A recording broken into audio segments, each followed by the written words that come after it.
Have you ever been enjoying your favorite M&Ms and wondered, what's their story? Well, in the next couple minutes, I'm going to be telling you just that. In 1941, as stated by inventors.com, the idea started in Spain. Now, Forrest Mars Sr. was there, and he had seen some soldiers eating a chocolate-covered candy. Well, the idea stuck with him, and he came back to the States, and he got together with Bruce Murray, and he perfected the idea and the recipe of the M&Ms that we have known and loved.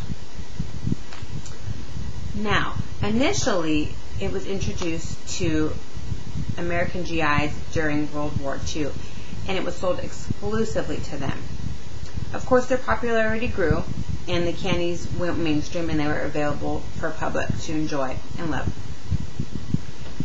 Now, originally the candies were put in a tube, but by 1948 they were put into the brown bag that we all know.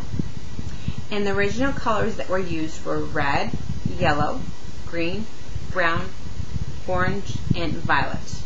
Yes, violet. Violet, of course, did not last very long. And in fact, tan was used for a brief time. Of course, a brief time because it was soon replaced by another color. In 1950, the M&M was imprinted with the famous M. Now, originally it was in black imprint, and then they changed it to the white print that we all know. They felt that this unique trademark gave them like a little bit of an edge over other candies, as stated on M&M.com, because they had their initials on the candy, so it kind of gave them a little bit of an edge. Soon after this, the peanut M&M was added to the mix of available flavors, along with the saying, "Melts in your mouth, not in your hand." And also at this time, M&M introduced us to the M&M characters. Now, M&M did have a minor setback at this time. The red dye that was used to make the red M&M was thought to be hazardous to health. So, for a brief time, M&M did take the red M&M out of the mix. Of course, it was cleared of all of its wrongdoings and was put back into the bag mix, as we all can see. In 1980, then M&Ms were being introduced internationally, and in 1982, they were put in rockets that were being sent into space, and they've actually been in rockets and done missions ever since. The same year, they were named the official snack of the Olympics. And in 1996, they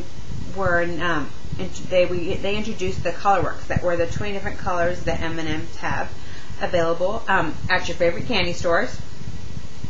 In 1997, the famous green M&M was introduced, and she is the only female M&M that they have,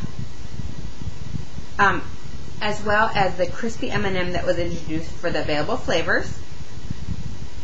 In 2000, M&M was named the official candy of the millennium. Some of us may not have known that actually M&M in Roman numerals means 2000, so that could have a lot of idea of the reasoning by this, but either way, it's still something neat. Now, in 2001 and 2002, people from all over the world, from 200 different countries, were asked to vote on what color they would like to be added to the M&M mix. It was a big market strategy, as it's stated by inventors.com, to help their sell, because we had a chance to decide what color we would like to see to our favorite M&Ms. Now, another strategy that was used was the characters. They were used in commercials and print ads. We saw them all over. I think they got quite a bit of Super Bowl commercials. They were put out there, and they were loved. Mars has an official color mix.